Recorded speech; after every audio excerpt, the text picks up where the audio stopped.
Fireroad is a completely plant-based meal delivery service, and I have been trying out this service for the last few weeks, and I have a lot to say about what I like, what I don't like, so let's dive in. Now, full disclosure, Fireroad did send me these meals for free in order to try them out and make a review for you guys. I also have an affiliate link down in the description box that will give you a discount if you do order from Fireroad, and it also gives me a small commission. However, as always, I am under no obligation to say anything about Fireroad that I don't truly believe. I definitely don't think this service is for everyone, and if it's not for you, I recommend checking out my playlist of other food delivery service reviews. Let's get into the details of what I got. So Fireroad has a pretty wide variety of options available. So they have standard bowls, which is pretty typical of a lot of these services, pastas, oat bowls, smoothies, which you blend yourself, energy bites, as well as sauces, which I think are kind of cool. So you can make your own separate food and just use the sauce. So a pretty wide variety.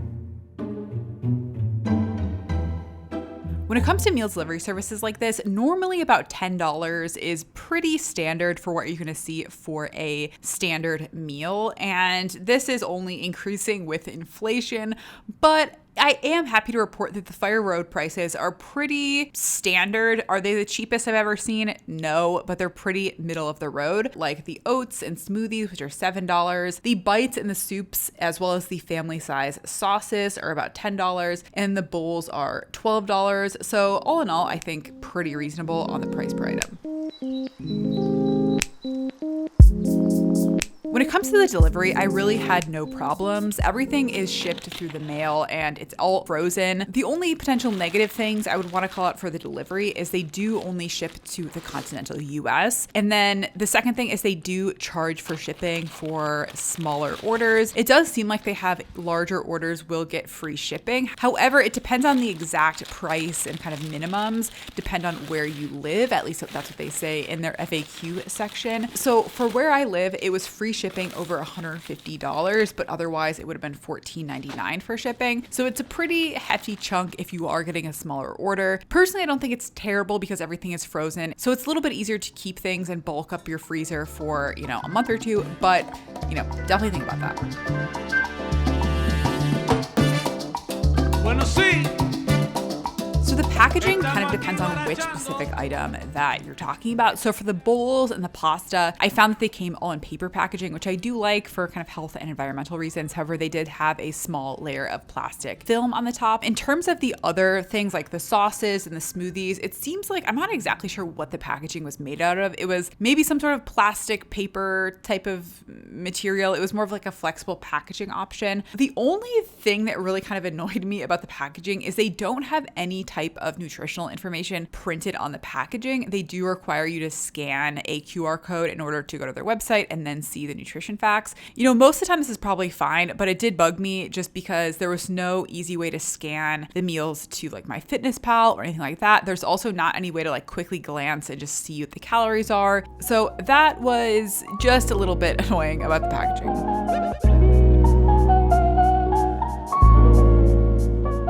But the flip side of the annoying packaging situation is because all of their nutrition and ingredients information is just put on their website, they do have a lot more room to have a ton of information. I was honestly shocked in a good way of how many vitamins, minerals, nutrients they're tracking as part of their nutrition facts. I think if you are trying to, especially someone who's plant-based, trying to optimize for certain types of nutrients, it should be pretty easy to see what's in the food. So I really liked that. As far as other kind of nutrition related things for these meals, mostly it seems like they are organic. They say they do try to prioritize organic. However, there's no specific organic, certification, or there's no real promises of how much is going to be organic. So kind of take that with a little bit of grain of salt, I think. In terms of the calories, most of the meals, like the full calorie meals, were about 450 to 600 calories. And then there were some meals that were pretty high in protein, like up to about 30 grams of protein for some of the meals. Some of them were less, more towards like the 15 to 20 range. But I think if you're trying to optimize for more protein, I think it'll be pretty reasonable to find things that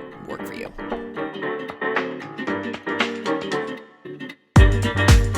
Now for the most important part, let's talk about the meals I tried and if I liked them or not. So overall, I would say I had a little bit of a mixed experience. Some of the items I really liked, some of them I thought were just okay. So let's start from the beginning. The first one I tried was a creamy spring Alfredo. This was 590 calories. This one, to be honest, I feel like some of the flavors were just a little bit too overpowering. This had a really strong mushroom flavor and scent, and normally I really like mushrooms, but for some reason this one was just not really doing it for me. It also had a really strong like nutritional yeast flavor and smell that I just didn't really love. But overall, I gave it a 5.5 out of 10. It just was not really my cup of tea in terms of the flavors. The one thing I will say also with this one is I did not originally add any additional water when I was cooking it, and the noodles came out a little too al dente for me. So I tried adding a little bit of water to it, which I think helped a lot. I would definitely recommend that for the pasta dishes. The next item I tried was honestly a complete standout. This was like a 10 out of 10 item for me. It was so good. This was the vanilla nut butter smoothie. It was 370 calories. It was such delicious flavors, really creamy, delicious texture. It tasted like a dessert, like I was eating kind of a liquid pumpkin pie or something like that. It was a nice like sweet cinnamon flavor. Basically how the smoothies work is all of the raw ingredients come frozen and you have to blend it together yourself, which could be a con for some people if you don't want to have to use a blender or you don't have a blender handy or something like that. But this was definitely my favorite item. I would highly recommend it. The only reason I wouldn't get this again is I feel like the calories were pretty high for a smoothie, and I don't think it was really that filling for the calories, but it was delicious. Next, I tried the walnut mushroom bolognese, and it was 530 calories. This one, I gave a 7 out of 10. It was super, super saucy. I also added a little bit of water, which probably made it even more so. It wasn't super memorable, but I thought it was tasty. Next, I tried the golden Moroccan spice bowl. This was 600 calories. This one I cooked in the microwave, and the sauce I warmed up in a bowl of warm water. This I really liked. It has some sort of faux meat in it. I don't really know what it was, but this I really liked. It also just tasted very fresh, and I like that there's a lot of different textures going on. I gave it a 7 out of 10 though, because I feel like it could have used a little bit more sauce, to be honest, to make it really stand out. Now, the next one, I feel like the joke's on me for this one because I did not realize this was a family size portion of 4 servings. I thought it was just a single portion, but I was definitely wrong. This is 4 servings of 180 calories each, but I did eat this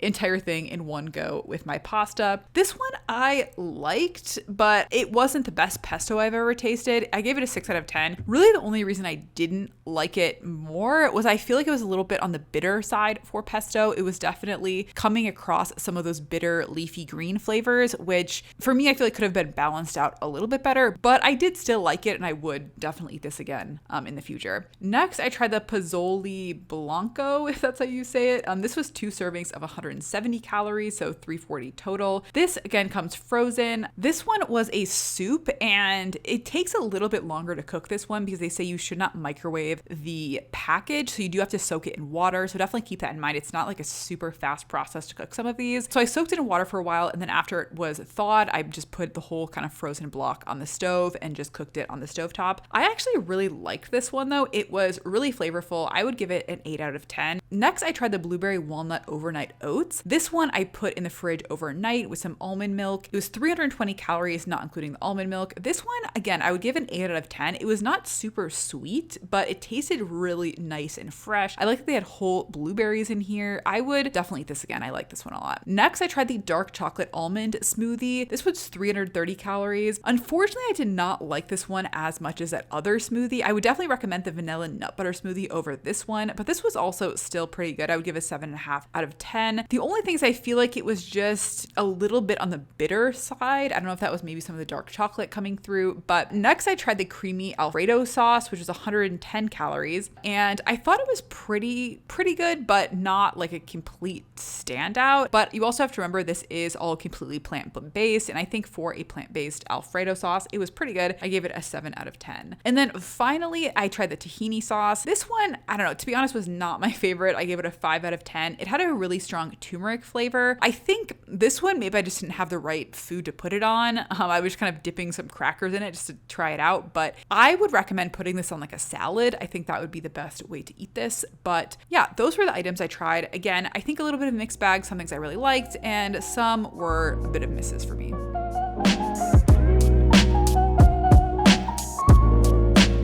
So all that being said, would I recommend Fireroad? I think for a lot of people, yes, I would, especially if you are following a plant-based diet, because there's just not that many options of fully plant-based meal delivery services like this. And a lot of them can be unusually expensive, which always kind of boggles my mind, especially since plant-based ingredients are normally less expensive than meat options. And I think the price is reasonable on this.